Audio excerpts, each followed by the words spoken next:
Hello anime aficionados, welcome back to Marvelous Anime, your one-stop shop for all things anime. Let's look at what is happening in the world's weakest hunter this week. The last time we saw Jinwoo was when he was trapped in a way above his pay grade dungeon with a weeping angel type of statue. In this video, we will be talking a bit more about the statues and how the gates in this world works. There will be spoilers, so if you don't want to know more, click out now. To recap, gates are magical portals that connect the human world to the dungeons where monsters and treasures await. Hunters are people who have awakened and gained supernatural abilities and can enter the gates to fight the monsters and earn rewards. The gates and the hunters are ranked from E to S, based on their difficulty and power. Once a hunter is awakened, their level can never be changed. If you're a B-ranked hunter, so you can expand your abilities only in the B-ranked bubble. You can never jump to A. Sung Jinwoo is the main protagonist of solo leveling and also the weakest hunter in level E. So if you haven't already, then go watch the second episode. Just hit pause and we'll wait.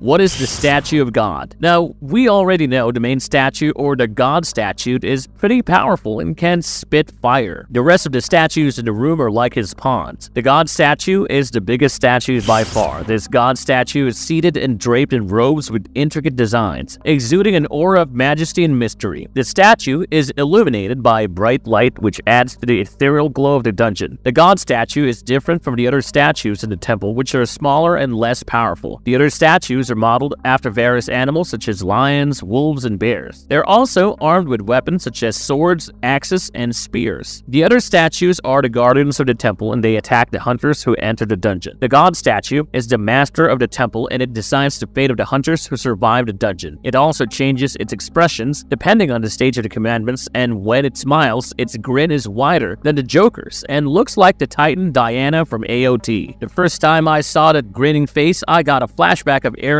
mom being eaten. Anyways, in episode 2, after another person tries to escape and ends up getting fried, Jinwoo tells Sung to repeat the first commandment, which was worship the god. After narrowly avoiding death by bowing, the others realize this and start bowing too. It starts smiling but doesn't hurt anybody, so the best way to describe the statue is that it is a humanoid statue and the boss of a hidden dungeon. The commandments of the Cartanen Temple are a set of rules that the architect, the hidden boss of the double dungeon, and the creator of the system imposed on anyone who entered his domain. The architect was a loyal servant of a powerful being who wanted to destroy the human world. He created a system to help his master find a suitable human vessel to possess and use as his weapon. The commandments were part of his test to see if the humans were worthy of his master's power. The commandments were as follows. First, worship the god. All individuals must bow in front of the statue. If not obeyed, the statue will send a beam of light towards anyone who is above a certain limit of height. Second, praise the god. Upon praying, the statue of God's expression will change. The more sincere the prayer, the more pleased the statue will be. If the statue is not satisfied, it will attack the person who prayed. Third, believe in God. The person who prayed must enter a room where they will face a trial. The trial will test their faith and loyalty to the god. If they pass, they will be rewarded. If they fail, they will be punished. The architect used these commandments to manipulate and deceive the humans who entered the double dungeon. He wanted them to believe that the statue was the god and that his master was benevolent and generous. He also wanted to weed out the weak and the unworthy to find the one who could survive his trials and, spoiler alert, become his master's vessel.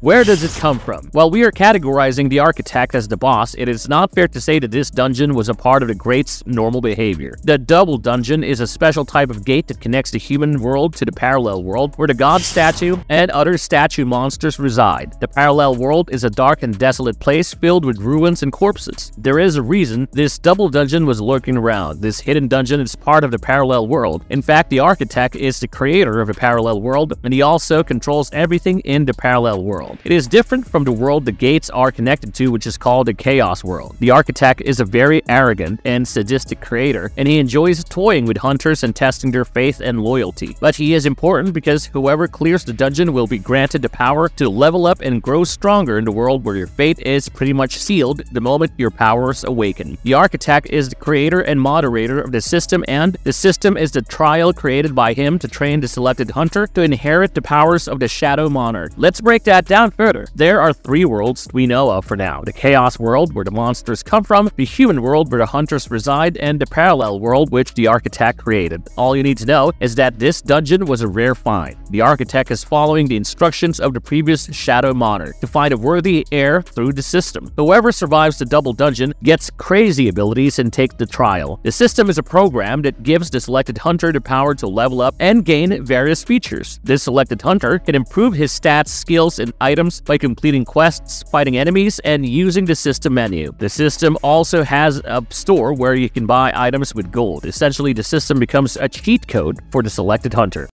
What does the statue's appearance tell us about solo leveling's main antagonist? We now know that the Architect is looking for an heir for the Shadow Monarch, but why is the Shadow Monarch even looking for a successor? Because in solo leveling, the big baddies are the Monarchs, the ancient monsters hell-bent on wiping out humans. They owe their existence to the OG god who split light and darkness into rulers, aka the good guys and the Monarchs. For a long time, these 2 groups have been duking it out, and Earth is their go-to battleground. Now, the Monarchs aren't your average monsters. They've got cool powers tied to elements like fire, ice, plague, beasts, iron, you name it. What makes them extra tricky is their knack for hopping into human bodies. They pick powerful hunters who vibe with their element and wreak havoc in human society. The appearance of the god's statue serves as a visual cue, offering insights into the nature of the main antagonists, the Monarchs. The statue embodies a divine and imposing figure reflecting the immense power and ancient origins of the Monarchs. This depiction symbolizes the cosmic scale of the conflict between the rulers and the Monarchs, emphasizing the otherworldly nature of these ancient beings. The intricacies of the statue's design also hint at the elemental diversity of the Monarchs, showcasing elements like fire, ice, and more. Each detail in the statue's form serves as a representation of the Monarchs' destructive capabilities, illustrating the various aspects of their elemental powers. Moreover, the imposing stature of the god statue suggests the overwhelming threat posed by the Monarchs. It conveys a sense of foreboding, underscoring the challenge faced by the protagonists and the gravity of the ongoing battle.